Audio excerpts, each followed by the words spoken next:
Hello, good morning everyone.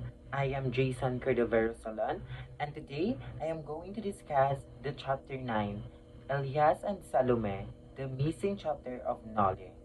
So first, let me give you a little background about the main character of this topic. So we have Elias. Elias, he was a fugitive living in San Diego, enduring one tragedy after another.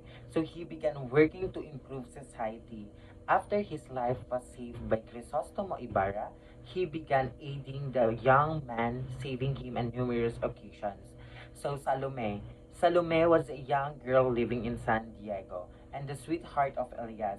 With her family hailing from Mindoro, Salome made plans to return there after paying off the debts of she inherited from her deceased mother.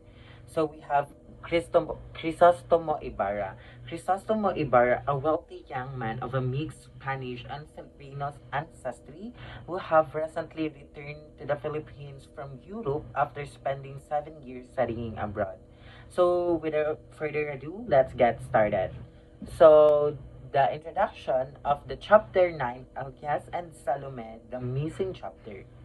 So as you can see, the quotation of Jose Rizal said, fled are the days of ease, the days of love's delight, when the flowers still would please and give to the suffering soul surcease from the pain and sorrows black. So few people know that there is amazing chapter in the printed of Noli Me Tangere. So this chapter was included in the original manuscript written in Rizal's own handwriting. So it was entitled Elias and Salome. It was originally intended by the author to follow the chapter 24 in the woods. So it was, however, crossed out in the blue pencil so that it was deleted from the printed novel. Ang Noli. So, ang nawawalang chapter nga ng Noli Me Tangere, ito na yung Elias at Salome. At tatagpuan lamang ang manuscript na ito na may nakalagay na may malaking X, na may malaking blue X, at tinaguran itong Kabanata X. Hindi ito tinaguran bilang Kabanata 10 o Kabanata 10, bagkus tinaguran itong Kabanatang X dahil may malaking X na nakasulat sa kabanatang ito. So, a careful reading of this chapter shows that it is correlated with the events of the novel. So, it relates Elias' escape from the picnic when the Guardia Civil came to arrest him and his sad parting with his sweetheart, Salome, who was a pretty orphan girl. So, ang nasasabi sa kabanata na ito ay nakatungkol kay Elias kung paano siya inaresto ng mga Guardia Civil at bakit siya inaresto ng Guardia Civil at kung ano ang nangyari sa picnic na kasama ang kanyang sweetheart na si Salome. Inaresto siya ng Guardia Civil dahil sa kanyang mapait at masamang nakaraan. Dahil ang kanyang lolo ay kinasuhan, ang kanyang grandfather o kanyang lolo ay kinasuhan dahil sa dahil sa pagsunog ng bahay. At hinahanap din ng mga Guardia Civil ang kanyang magulang, ang kanyang ina dahil sa pag-iimbestiga. At dahil hindi mahanap ang kanyang ina, inaresto ng mga Guardia Civil inaresto ng mga Guardia Civil si Elias upang pagbayaran ang kasakiman ng ginawa ng kanyang lolo at ang kanyang mga ginawang masama noong nakaraan. So why Rizal deletes the chapter? So it should be recalled that Rizal was in dire financial situation in Berlin during the days when he was putting the finishing touches to the novel. So he knew that the cost of printing is in proportion with the number of pages of the manuscript. So inasmuch as he was harassed by lack of funds, so he had to shorten the manuscript. So, di ba dahil nagkaroon ng crisis ang pamilya ni Rizal sa Philippines while si Rizal naman ay nasa Berlin that time, hindi nagkaroon o hindi nasuportahan agad ng pamilya ni Rizal, hindi agad nasuportahan ng pamilya ni Rizal si Dr. Jose Rizal dahil sa kakulangan o dahil sa market na nagkaroon ng crisis yung kanilang negosyo.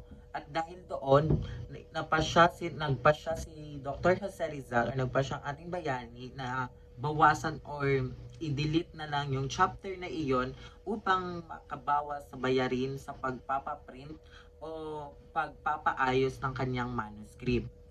So accordingly, he rewrote several chapters, making them more compact so that he could economize on the number of pages. So he deleted one whole chapter without destroying the story of the novel. So in this chapter was Elias and Salome. The only reason why this particular chapter was deleted was economic. So that is to save printing expenses. So Elias was adversely affected. It seems that Rizal considered Ibarra a more important character, although Elias was a nobler. So he even killed Elias in the novel and let Ibarra to emphasize. So matutunghayan din natin sa kwentong ito or sa nobelang ito sina Doña Victoria and Doña Agustina Medel, the two brothers Basilio and Crispin were the Crisostomo brothers of Hagonoy, si Padre Damaso naman. So si Doña Victoria ay isang Pilipina na nagpanggap na Kastila at isa siyang social climber. So isa siyang manloloko at nagpanggap siyang Kastila upang mapangasawa niya ang isang Espanyol na isang mayabang at isang arogante rin.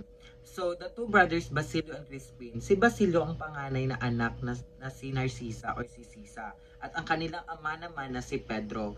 At ang kapatid naman ni Basilio ay si Crispin. So, pinatay sila ng mga padreng mayayabang, masamang ugali at ang anti-Filipinong mga pare dahil inakusahan silang mga magnanakaw. At doon, nagkaroon or dahil sa paghahanap ni Sisa, doon ay medyo nagkasakit ang kanyang utak or nagkaroon siya ng mental problem. So, Padre Damaso naman, isa siyang typical of a domineering friar during the days of Rizal who was arrogant, supercilious, and anti-Filipino. So, yung napakayabang naman ni Padre Damaso, hindi maganda ang kanyang ugali at isa siyang anti-Filipino. So, Rizal's friends praised the Noli. So, the friends of Rizal hailed the novel, praising it in glowing colors. So, as to be expected, Rizal's enemy condemned it. So, Rizal anticipated the vitriolic attacks of his enemies who were sore to be told the truth of the evil ways. So, in Rizal's own words, the government and the friars will probably attack the work, refuting my statements, but I trust in the God of truth, in the persons who have actually seen our sufferings. So, ito na nga, pinuri ng mga kaibigan ni Rizal ang kanyang obra o kanyang nobela. Maraming nagpuri dito dahil nagandahan sila sa kanyang gawa at higit pa sa nagandahan din sila dahil sa glowing colors na ito. At talagang maasahan naman talaga na yung mga may ayaw sa gawa ng ating bayani, yung mga enemies ng ating bayani ni Dr. Jose Rizal, hindi maasahan na galit sa kanya ang kanyang mga enemies dahil sa kanyang nagawa at dahil nasaktan siya sa katotohanan, nasaktan yung kanyang mga kaaway sa katotohanan ng mga sinabi ng ating bansang bayani. So, yung sabi niya nga na the government and the friars will probably attack the work, refuting my statements, but I trust the God. So naniniwala siya na sa kanyang ginawa ay aatakihin nga siya ng mga masasakit na salita at ibabati ko siya ng kanyang mga kaaway, pero naniniwala siya sa ating Panginoon at naniniwala rin siya sa mga taong nakakakita kung paano sila nakakaranas ng mga kahirapan noon ng pamamahala ng Espanyol. So the copies of the Noli were sent by Rizal to Blumentritt, Regidor, Hidalgo, Mariano Ponce, Graciano Lopez Jaina, Aguirre, and other friends. So more copies were created and sent to Barcelona, Madrid, and Hong Kong, and to be smuggled into the Philippines. So the copies of the Noli were sent by Rizal to Blumentritt, Regidor, Hidalgo, Mariano Ponce, Graciano Lopez Jaina, Aguirre, and other friends. So more copies were created and sent to Barcelona, Madrid, and Hong Kong, and to be smuggled into the Philippines. So the numerous congratulatory letters received by Rizal from his friends about the Noli that from Blumentritt was significant. So first of all, wrote Blumentritt, accept my cordial congratulations for your beautiful novel about costumes, which interests me extraordinarily. So your work, as we Germans say, has been written with the blood of the heart, and so the heart also speaks. I continue reading it with much interest, and I shall beg to you ask you now and then for an explanation when I found unknown to me. For instance, the word filibustero much have certain meaning in the Philippines that I do not find in the Spanish of the Peninsular nor in that of the Spanish peoples of America. Katanggap nga ng maraming pabuya ang ating pambansang bayani na si Dr. Jose Rizal sa kanyang mga kaibigan at nagpa siya si Blumentritt na magbigay ng letter kay Dr. Jose Rizal dahil si Blumentritt ay isang matalik niyang kaibigan sa Germany. Si Blumentritt din ay isang matalik niyang kaibigan mula sa German at translate niya ang Noli Me Tangere sa kanilang lengguwahe pati na rin ang El Filibusterismo. So Rizal's life, works, and writings. Later on, however, he repented having killed Elias. He wrote, "I'm sorry, I have killed Elias instead of Crisostomo Ibarra. But when I wrote the Nole, my health was very bad and I never believed I could write the continuation and talk about revolution. Otherwise, I would have preserved the life of Elias, a noble character, a patriot, unselfish and self-sacrificing. So the necessary qualities for a man to lead a revolution, while Crisostomo Ibarra was an egoist who decided to provoke a rebellion only when he was injured through his property, his person, his love, all that he held sacred. So success cannot be expected for the enterprises of a man like that." So, nung naglaon ay nagsisi ang ating pambansang bayani na binawian niya o kinitilan niya ng buhay si Elias sa kanyang nobela na sa halip ang kikitilan sana ng buhay ay si Crisostomo Ibarra sa kanyang nobela. Dahil ay sinulat niya ang nobelang iyon o ang chapter na iyon na masama ang kanyang kalusugan, masama ang kanyang pangangatawan, pero sa halip nagawa niya pa rin ang paraan at nabigla ang ating pambansang bayani na si Dr. Jose Rizal dahil kahit masama ang kanyang pakiramdam, hindi magandang kanyang pangangatawan, ay natapos siya pa rin ang kanyang nobela at sa chapter na iyon. So nabigla siya dahil natapos siya pa rin ang usapan tungkol sa kwentong iyon. Ngunit sa kasamaang palad ay ikinalulungkot niya pa rin dahil pinatay niya si Elias at nagsulat na lamang siyang "Ikinalulungkot ko na pinatay ko si Elias na sa halip na si Crisostomo Ibarra." So naging malungkot nga ang ating pambansang bayani na si Dr. Jose Rizal dahil si Elias nga ay isang marangal na pagkatao, isang makabayan, hindi makasarili at mapagsakripisyo si Elias sa sarili.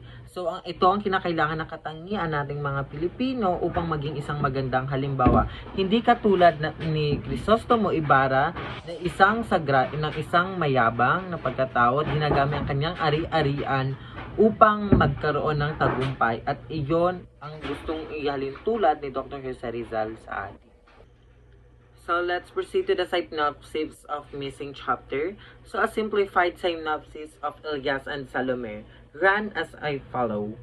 So in a nipa hut by the placid lake, Salome, a winsome girl in her early teens, so sat on a bamboo battalion, so sewing a camisa of a bright colors. She was waiting for Elias to arrive.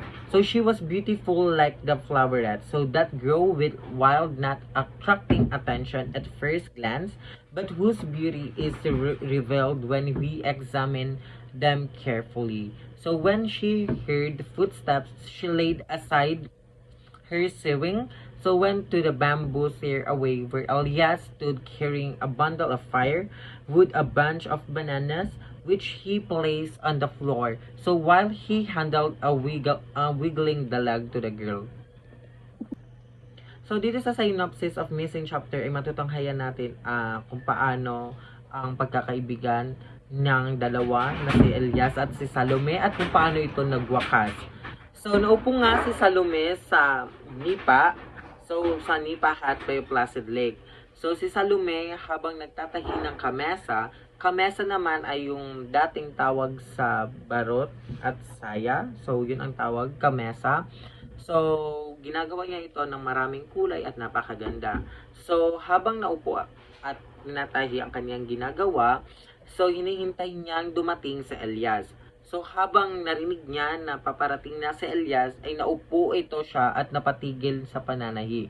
So naupo siya sa bamboo stairway at doon nga may dala-dala si Elias o kanyang kasintahan ng mga kahoy na panggatong, mga banana o mga saging na dinala ni Elias, at higit sa lahat dinala rin ni Elias ang pagatong-gatong o paayog-ayog na dalag sa babae, dalag yung isdang kinakain. Habang nag-uusap ang dalawa na si Elias at Salome ay nakakaranas na or nag-uumpisa ng magpaalam si Elias kay Salome at nag-umpisa na rin maging malungkot si Salome dahil hindi nilang nanaisin dalawa na magkaroon ng anak at ayaw nilang makita ang kanilang anak na nangangahoy at hindi masuportahan ng maayos. Dahil si Elias ay walang sapat na trabaho, isa lamang siyang pulube at si Elias ay isang taong marangal lang, ngunit walang may magandang trabaho at isang alipin. So, naging malungkot nga si Salome sa mga sinabi ni Elias hanggang sa dumating ang araw na pinaliwanag ni Elias kung bakit siya lalayo kay Salome. So afterwards, the young man rose preparing to leave. So speaking in a soft voice, he said, "Goodbye, Salome. The sun is setting, and I won't appear good for the people to know what the night overtook me here." So he paused for a moment and then continued, "But you've been crying. Deny it with your smile. You've been crying." Salome replied, the youth with bitter sorrow, "You know my cruel past and that my misfortune is not for my own making. If not for fatality, that makes time keeps me thinking. With bitterness, if it were not that I don't want my children to suffer what my sister and I suffered, you would have been my wife in the eyes of God. But for the sake of this very long love, for the sake for this family, I have sworn to end myself the misfortune that we have been inheriting from father to son. And it's better that it should be so. So neither you nor I would wish to hear our children lament our love." So tugon nga ni Salome na hindi niya nanaisin pa o hindi niya ayaw niyang nanaisin o hindi niya nais makita na magkaroon sila ng magandang pamilya, ngunit hindi maganda ang pagsasama nila dahil nga ayaw niyang makita ang kanyang anak na makatulad maghalimbawa sa kanila dahil sila nga ay nanggaling sa mapuot at hindi kagandang-gandang pamilya.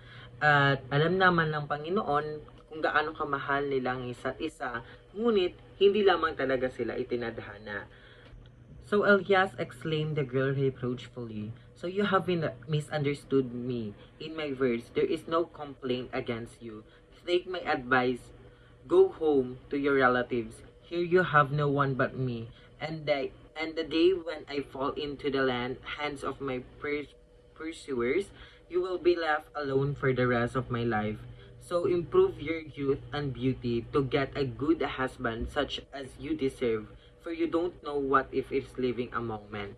So dito nga pinayuhan nga ni Elias si Salome na baka ay hindi lamang naintindihan ni Salome ang mga winari o binigkas ni Elias, at pinayuhan nga si Salome na umuwi na lamang sa kanila sa Mindoro upang maghanap o upang mas mapabuti ang kanyang sarili at maghanap si Salome ng mas mabuting asawa na hindi katulad ni Elias at yung mga kung anong mas deserve sa kanyang lalaki. At winari pa ni Elias na kapag siya ay nasa kamay na nga ng mga Guardia Civil ay paano na lamang ang kaligtasan ay paano na lamang si Salome nang wala si Elias. At kaya nga doon niya na sinabi na kailangan niya nang umuwi sa Mindoro upang mapanatili ang kanyang magandang buhay, lalo na siya pa isang dalaga at napakaganda pang babae. And then Elias narrated what happened earlier at the picnic. That morning, how he was saved by Ibarra from the jaws of the crocodile. So to show his gratitude, he vowed to repay the good deed done by Ibarra. So even to the extent of sacrificing his life, he explained that anywhere he would go, even in Mindoro, so the past would still be discovered sooner or later. So matutunghayan nyo nga ang ibang buod ng kwento na ito sa chapter 24 ng Noli Me Tangere. Ngunit ang pagkakaalam ko lamang sa naturing kwentong ito ay Si Elias ay tinulungan niya, naging kaibigan niya si Crisostomo Ibarra dahil si Crisostomo Ibarra ay iniligtas niya si Elias sa piit ng kapahamakan na kung saan ay malapit na ngang makagat or kainin ng crocodile si Elias. Ngunit dumating si Crisostomo Ibarra upang sagipin si Elias sa pait ng kapahamakan. So, at dahil doon, nakilala nga ni Elias sa Ibarra at gusto niyang magtanaw ng magandang loob o magandang kabutihan kay Ibarra at gusto niyang bayaran ito ng magandang kabutihan. Sabi nga ni Elias kay Salome na when my thoughts turn to these shores, the memory of you and of my house will appear to me together. Sleep where I have slept and dream, it will be as though I were beside you. At winari na nga ni Elias na para siyang nagpapaalam na nga talaga kay Salome. At doon, sa kanyang quotation or kanyang sinabi kay Salome na makikita mo rin ako at matutulog ka kung saan ako matutulog. Dito lang lagi ako sa tabi mo. At yun nga ang pinangako ni Elias kay Salome. Dahil niya sa magandang kabutihan na ipinakita ni Crisostomo Ibarra kay Elias, ay sinuklian na din agad ito ni Elias sa kanya. Dahil isinakripisyo ni Elias ang buhay niya at kaya nawala siya sa kwento ng Noli Me Tangere dahil siya ay pumano na at siya at katulad ng sinabi ko nung una na pinatay ni Jose Rizal sa kanyang nobela si Elias dahil si Elias ay binaril nung walang kamalay-malay habang si Crisostomo Ibarra naman ay nakatakas niya, ngunit nang tumadon ito ay dahan-dahan na siyang napagod at doon namatay. So ayon nga sa quotation na isina-add ng ating pambansang bayani na fled are the rays of east, the rays of love's delight, when flowers still would please and give to the suffering souls surcease from the pain and sorrows blind. So ayon nga sa quotation na ito ni Dr. Jose Rizal, dahil sa chapter 9 ng Noli Me Tangere, isinakripisyo ni Elias ang kanyang sarili upang sa kanyang kaibigan ay makaligtas. At kahit na isinakripisyo ni Elias ang pag-iibigan nila ni Salome, mas sinatili niya maging isang inspirasyon, maging magandang mabuting halimbawa sa ating mamamayan. At iwinika nga dito ni Dr. Jose Rizal, dahil inahalin tulad ni Elias dito ang isang bulaklak sa kanyang natatanging si Salome. Dahil nga kung tititigan natin ang isang bulaklak, ito ay hindi kaakit-akit nung una, ngunit maganda naman kapag ating tititigan. At itong bulaklak na ito ang magsisimbolo kapag tayo nasa kamatayan or nasa kaginhawaan na hindi magandang kaginhawaan na ang bulaklak ang nagbibigay sa atin ng buhay. Yun lamang po at maraming salamat at sana po ay marami po kayong natutunan at marami rin po kayong naunawaan sa aking ipinahayag. Hanggang sa muli, maraming salamat.